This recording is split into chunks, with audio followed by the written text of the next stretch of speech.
Decentralized alternative to central banking. Introduction. Dive into the future. A captivating Hello, exploration of testing. This finance's schedule evolving is landscape, for one from the fall. physical money in our piggy banks to the globally recognized credit cards tucked into our wallets. The lifeblood of our society is fundamentally linked to finance. Imagine reverting to the barter systems of our distant forebears, trading corn for clothing and livestock for lamps. Sure, it works on a community scale, but can it drive the global commerce machine? Absolutely not. The key lies in establishing something that everyone deems acceptable and reliable. In the recent past, we found this in the form of paper currency, underpinned by the worth of gold. A seemingly uncomplicated, yet highly effective concept. After all, what better tangible assurance of wealth preservation than a shiny metal nugget? This sparked an era characterized by unparalleled growth and prosperity. Alas, when governments decided to abandon the so-called gold standard and took to mass printing money in the early 20th century, we were plunged into a century marred by economic instability, frenzied ups and downs, and mounting debt. But let's not rush back to stocking up gold coins just yet. The dawn of the digital age heralds a new player, Bitcoin. Echoing gold's stability and value storage, and boasting the convenience of anytime, anywhere usage, Bitcoin presents itself as a potential savior. If it can successfully navigate the initial hurdles, Bitcoin may well be our ticket to a new era of growth, reshaping the standard for our digitized world. In the sections ahead, prepare to unearth how the advent of advanced technology signed the death warrant for an ancient rock-based currency, the dangerous precedent set by governments since Caesar's time, leveraging currency devaluation to bankroll their wars, and the compelling case for Bitcoin as the new age digital standard. Part 1. Unraveling the origins of monetary exchanges. Ponder a world sans currency. It sounds unlikely, doesn't it?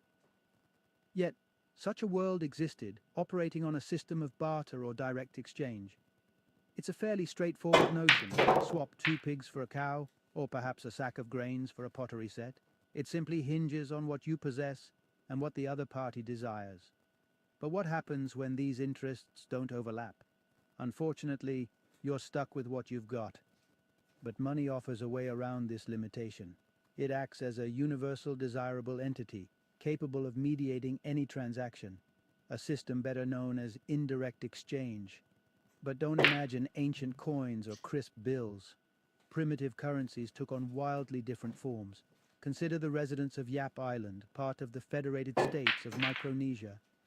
Until the late 19th century, their currency was peculiar rye stones. These stones, varying widely in size, with the largest tipping the scales at a whopping 4 tons. Newly minted stones were hauled atop a hill, visible to the entire populace.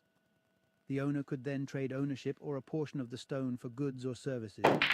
Every transaction was a public affair, voiced to all islanders and recorded in collective memory. The system functioned effectively due to the salability of the stones. The inhabitants knew that owning a rye stone essentially meant possessing a sellable asset. Added perks included their wide acceptability throughout the island, thanks to their visibility and divisibility, making them flexible for transactions of different values, be it a basket of fruits or a sturdy raft. So, if these stones were such a success, why aren't they in use anymore? The answer lies in their value depreciation over time or loss of salability. Initially, the strenuous quarrying process on adjacent islands naturally limited the supply of stones, helping maintain their value. But everything took a turn when Irish-American Captain David O'Keefe, shipwrecked on the island, began importing a large number of these rye stones using advanced technology, trading them for coconuts. The sudden influx of stones led to a drop in their rarity and consequently their value. They were reduced to mere decorative items, ceasing to serve as an effective form of money. Part 2. Paving the way for durable money. The Golden Era. The money we now carry around didn't spring into existence out of the blue. It evolved from a transformative technology developed in ancient pre-Christian societies: metallurgy. the art of refining metals. This technology paved the way for producing highly marketable coins that were compact and light enough to facilitate cross-regional trades. In this realm of coinage, one metal reigned supreme: gold. Why gold, you might ask? It possesses a few distinctive attributes. Firstly, it's practically indestructible and cannot be artificially created. Secondly, locating gold is no easy feat. It requires delving deep into the Earth's crust. Adding to this, as we extract more gold, the further we need to mine for the next trove, which keeps the growth of gold supplies slow and predictable despite technological advancements in mining. These qualities combined make gold an exceptional store of value, enhancing its marketability across time. This fact didn't go unnoticed. As far back as 2,500 years ago, King Croesus of Greece was minting gold coins.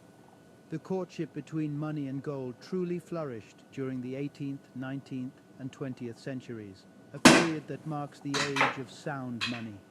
To better comprehend this term, let's revisit the historical backdrop. These centuries were characterized by swift advancements in communication and transportation technologies. Innovations like the telegraph and railroads drastically simplified the movement of people and goods. This facilitated the increasing usage of highly convenient, intangible forms of payment such as checks, paper receipts, and bills. But a pivotal question emerged. How could merchants and consumers be convinced that these paper forms of payment held tangible value? The solution propagated by governments worldwide was to introduce paper money backed by precious metals stored securely in vaults. Gold became the metal of choice in the leading European nations. Britain spearheaded this trend, with Sir Isaac Newton serving as the warden of the Royal Mint, introducing the gold standard in 1717. By the turn of the 20th century, approximately 50 countries had embraced this standard.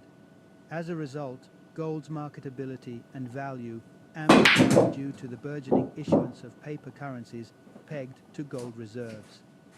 This marked the era of sound money. The markets had independently crowned gold as the most reliable store of value, and thus money was now securely backed by it. Part 3. Manipulating monetary value, funding wars through currency devaluation. Picture the 1st century CE. The Roman Emperor Julius Caesar introduces the aureus, a coin containing approximately 8 grams of gold, which soon becomes the standard form of payment across the vast Roman Empire. But as the empire's growth decelerates, rulers resort to a cunning strategy known as coin clipping, where they discreetly reduce the precious metal content in the coins to augment their expenditure capacity. Sounds like a clever plan, right? Not so fast.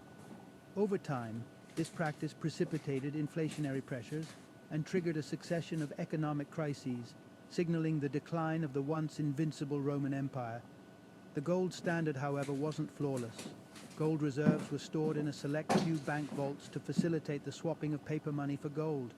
But this resulted in a highly centralized system, granting governments the authority to manipulate the value of paper currency. They could theoretically increase the money supply without augmenting the gold reserves proportionately. Thus, the marketability of paper money was entirely under their control. A testament to this occurred in 1914 when war stirred across Europe, and nations needed funds for their militaristic pursuits. Instead of hiking taxes, they took a leaf out of the Romans' book and opted to print additional money. But there was a catch. This new money wasn't supported by corresponding gold reserves. As nations plunged into the First World War, the conversion of paper money into gold was rapidly suspended across the board, leaving the gold standard.